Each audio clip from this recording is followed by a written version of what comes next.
Let's bake cake for the kids for this long vacation. Now you can see this is the finished product of the cake. It's two color, chocolate and milk color. Let's go. Now at this point, we just started with sugar and butter. The sugar is to your own taste. Me, I don't like too much sugar, and though this cake is for the kids, but at least I still minimize the amount of sugar used.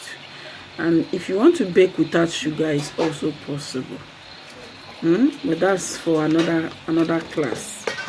We'll bake cake without sugar for those that don't eat sugar.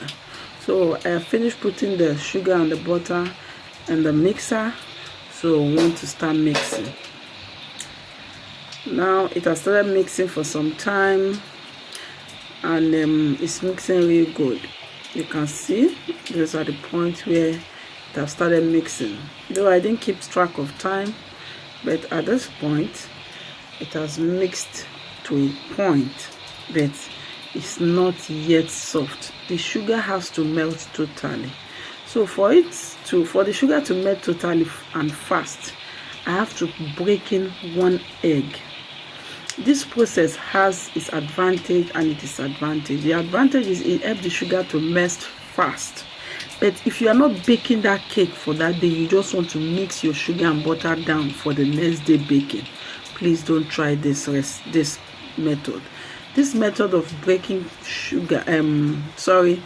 egg into the sugar and butter is for it to help the sugar melt fast. As you can see, after some minutes after breaking the egg, you can see that the mixture is getting more softer. The butter and the sugar is getting more softer.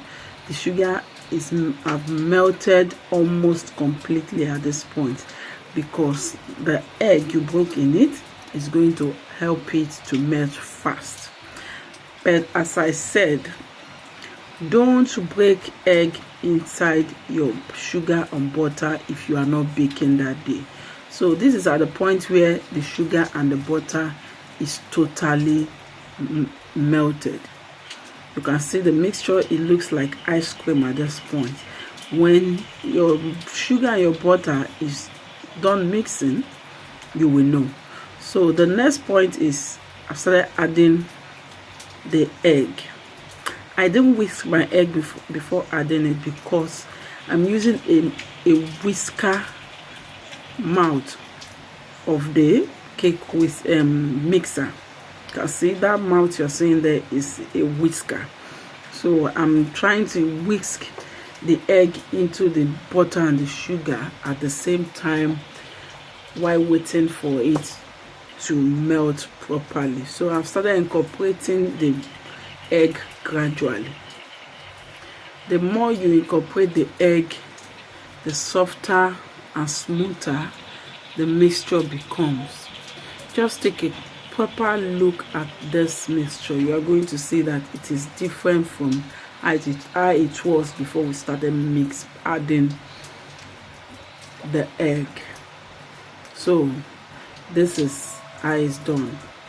This cake is just for the kids at home, for them to snack on. This is a long holiday, so after baking it, I'll just put it in the freezer for them to snack on with drinks. They can use it as lunch, they can use it as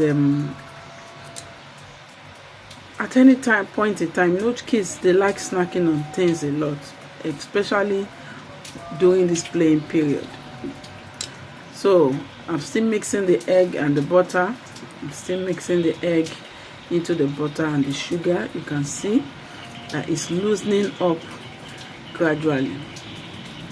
That's why I'm using the knife to show you how it's mixing. Now let's do some advert for Benetton. My mixer is Benetton and it's very nice. This mixer is over 8 years now. This mixer, I've been using this mixer for the past 8 years, and it is still serving me. So I'm done with the advert for Benetton. Benetton, you guys should come and pay me for advert. So this is at the point where I have added all the eggs. You can see now clearly that the mixture is totally loosened. It's not hard anymore.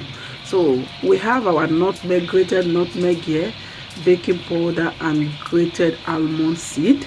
Then this is the flour. In this flour, I have added a little amount of baking powder. Then make sure you always sieve your flour to add air in it. The air is for a purpose. When you are baking without adding air in your flour, you don't get good results. Do you understand? So at this point, I've started adding flour. You can see the paste is the mixture is soft enough, but I'm still going to add a little flour, because by the time I start adding the liquid things, it will loosen it a bit more. So I'm going to add a little more flour and add other things to it. Now I've added a little more flour. Then I'm putting the almond seed. You can see I grated this almond seed. It's very nice for cake. And nutmeg. I cannot bake without nutmeg because it gives it nice flavor and the health advantage. Then I've added the almond seed, the nutmeg, and the baking powder. Now at this point, I have turned very well. When you are turning it at this point, you cut it in. You can see I'm cutting it in. You do as if you are cutting it in. By the time you cut it in, you will get a very smooth mixture. So at this point now, I am adding my mixed fruit. This mixed fruit was soaked in brandy. I soaked this mixed fruit in brandy so that it can preserve the cake. I am not adding any preservative to the cake. I'm using only the brandy to preserve the cake. Now this is my butterscotch flavor. I love butterscotch. I love the smell. I love the taste. So this is my butter. No, sorry. Yes, this is my butterscotch, and I'm adding my butterscotch now. This is my butterscotch. I love butterscotch so much that I can't do without using it. And strawberry. I use two flavors. The first flavor I added was strawberry. You can see the color. I love that one. I love the smell. Then my almighty butterscotch. And after that, that's the end of it. Now at this point, I have poured it into a cake pan. The cake pan has been greased and properly greased. After greasing, you add a little flour to it to dry the butter off. Then I have put half of the quantity, half of the amount of the mixture into the cake pan. Then I want to add brownie to this one because I want to make the cake two color. You can see I have added my brownie and I have mixed it very well. So after this mix, I put it in the oven, then leave it to bake. Then after baking, I will show you the result. So this is at the point where I will say have a nice day. You can try this, but if there's any question, you can drop it in the comment section. You can say I poured this thing on it. So this is after baking. You can see the end result. There's no lights. I'm just trying to use a torch. So but you can see how soft the cake is. Those black particles you are seeing is the fruit, mixed fruit that you saw me pouring with the brandy. So I love this part, the down part of the pan. I love it so much. It's a bad habit when I was in catering school, because I studied catering and hotel management. That's the only part I love eating in cake, trust me. So it's a bad habit, don't mind me. I have to cut that plate. That's the bad habit I had when I was in school. I love eating the down part of the pan. So that is how we made the cake. Thank you for watching, and please don't forget to like and share this video.